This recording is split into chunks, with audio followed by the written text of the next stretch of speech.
The truth about the RAW shooting with top-end mobile phones in 2026. Xiaomi 17 Ultra RAW Photography Tips. Hi, welcome to my photography channel. My name is Jem. I'm a hobby photographer based in Antwerp, Belgium. If you wish to see some of my photos, please visit my website. I will add the link below the video. Having been active in photography for more than 40 years, and having used all sorts of cameras, nowadays I shoot primarily with mirrorless cameras. I am brand agnostic, and I have used cameras from all major brands in the past. Photography is something I take very seriously, both in terms of craft and in terms of how I process and present my images. I meticulously fine-tune my photos in the post-processing in order to achieve the best possible results, either on print or on screen. I usually try to avoid excessive image manipulations and AI-related techniques, although I use all the available tools in my palette if the image requires it. After all, I am not a photojournalist, but an artist in charge of creating his own art as he sees fit. Anyway, for the obvious quality reasons, I shoot RAW exclusively, and I use DxO Photolab and DxO Pure RAW, as well as Adobe Lightroom as my favorite RAW converters and image editors. I don't compromise on that. Like a lot of photographers, I also carry a smartphone for the moments when my main camera isn't with me. And recently, that phone has been the Xiaomi 17 Ultra. I didn't buy it as a toy. I bought it because the specs suggested it could deliver genuinely usable RAW files.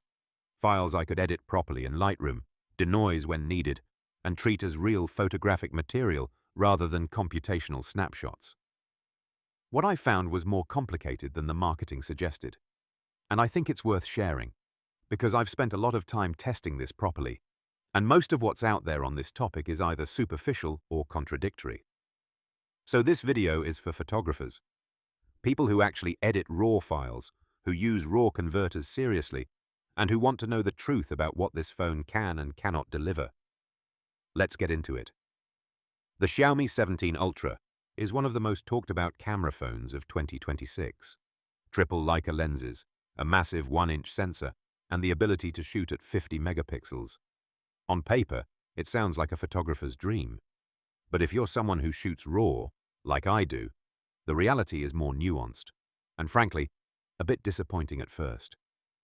In this video, I want to share the results of my own real-world testing. What works, what doesn't, and, perhaps most surprisingly, why the 50 megapixel claim made by Xiaomi deserves serious scrutiny. When I first got the phone, the obvious choice seemed to be shooting at 50 megapixels in RAW mode.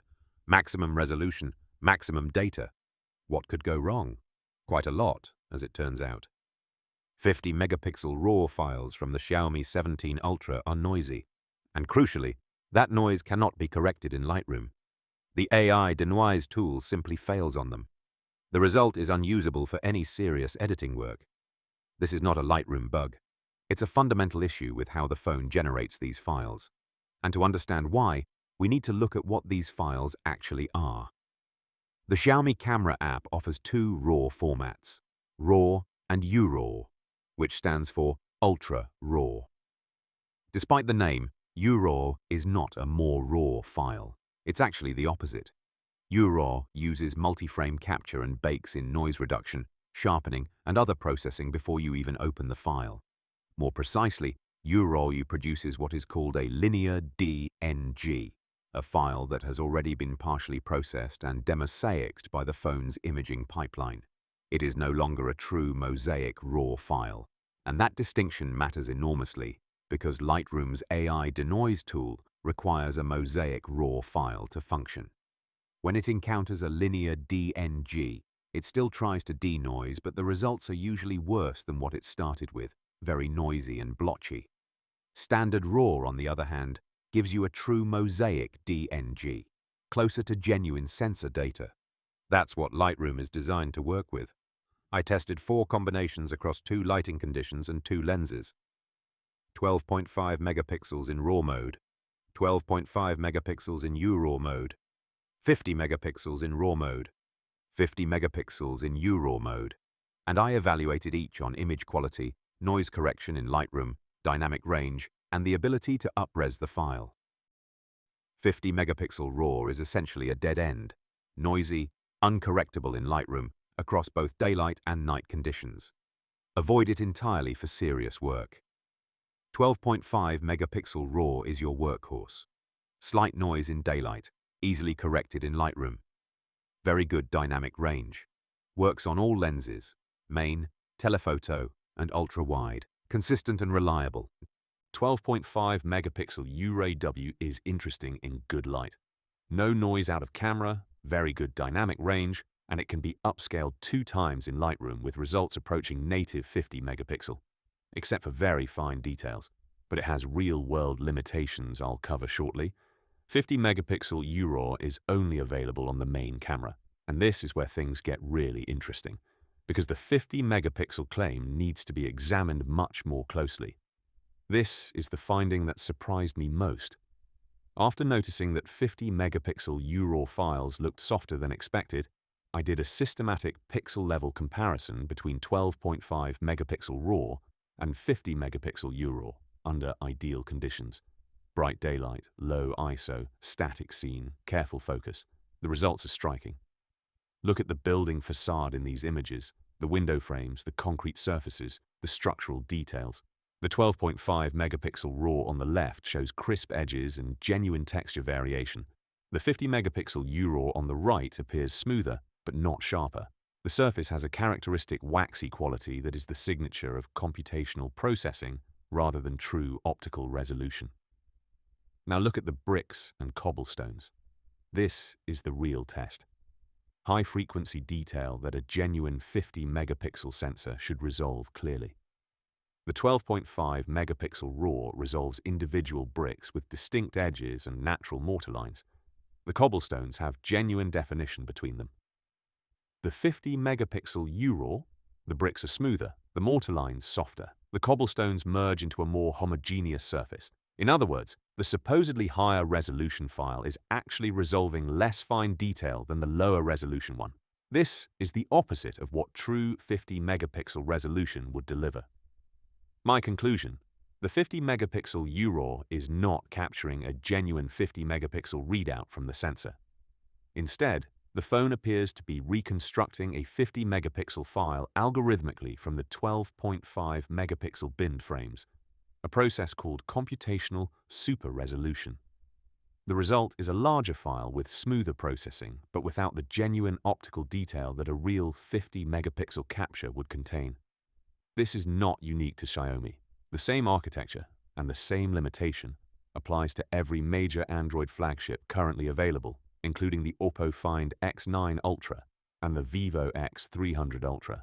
Their high-resolution RAW modes are all linear DNGs, all computationally reconstructed, and all incompatible with Lightroom's AI Denoise. The industry has converged on this approach, and there is no sign of that changing. Beyond the resolution question, URAW has practical limitations that don't show up in a controlled test. Because URAW stacks multiple frames, it takes noticeably longer to capture than standard RAW, especially at night. That creates 2 problems in real-world shooting. First, camera shake. If your hand moves even slightly during capture, you get blur. Handheld phone shooting is exactly the kind of situation where that happens. Second, subject movement. Any motion in the frame, a person walking, a car passing, leaves in the wind, can cause ghosting or blurring artifacts. At night, URAW has yet another problem. When you try to lift shadows in Lightroom, you get serious posterization. Smooth gradients break up into ugly banding. The 12.5 megapixel RAW handles this significantly better. I also tested out-of-camera JPEG. The short answer: I wouldn't bother if you're a serious photographer. Xiaomi's JPEG processing is aggressive. Heavy sharpening, punchy contrast, visible noise reduction artifacts. It looks impressive on a phone screen but falls apart when you zoom in or push it in editing. The RAW files give you much more to work with. One more important constraint: not all lenses are equal in RAW mode. The main camera at 23mm equivalent supports both 12.5 megapixels and 50 megapixels in both RAW and URAW. The 75 to 100mm telephoto supports 12.5 megapixels in both RAW and URAW, but no 50 megapixel option at all. The 16mm ultra-wide is similar, 12.5 megapixels only in RAW modes. In practice, I barely use the ultra-wide on this phone. The optical quality doesn't meet my expectations compared to a dedicated camera system. The main and telephoto lenses do the real work. So after all this testing, here's the workflow I've settled on. Daytime, static scene, camera stable, 12.5 megapixel URAW is a reasonable option. No noise, good dynamic range, and you can up-res 2 times in Lightroom. Just don't expect genuine 50 megapixel detail even from the native 50 megapixel URAW. Anything else, night, moving subjects, handheld, 12.5 megapixel RAW without hesitation. Reliable, correctable noise, solid dynamic range works on every lens. 50 megapixel URAW. Useful for a larger file with smoother output in good light, but understand what it is. A computationally processed file, not a true high-resolution capture. JPEG. Skip it for serious work.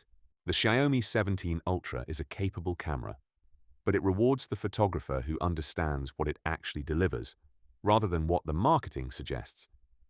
The 50 megapixel headline is real in file size. It is not real in optical resolution. The RAW pipeline has fundamental limitations that no amount of editing can overcome. And the same is true of every competing flagship right now. If you understand how the RAW pipeline actually works, and you adapt your workflow accordingly, you can get genuinely good results from this phone. But go in with clear eyes, not marketing expectations. I hope this breakdown saves you some of the trial and error I went through. If you have your own findings or questions, drop them in the comments. Thanks for watching.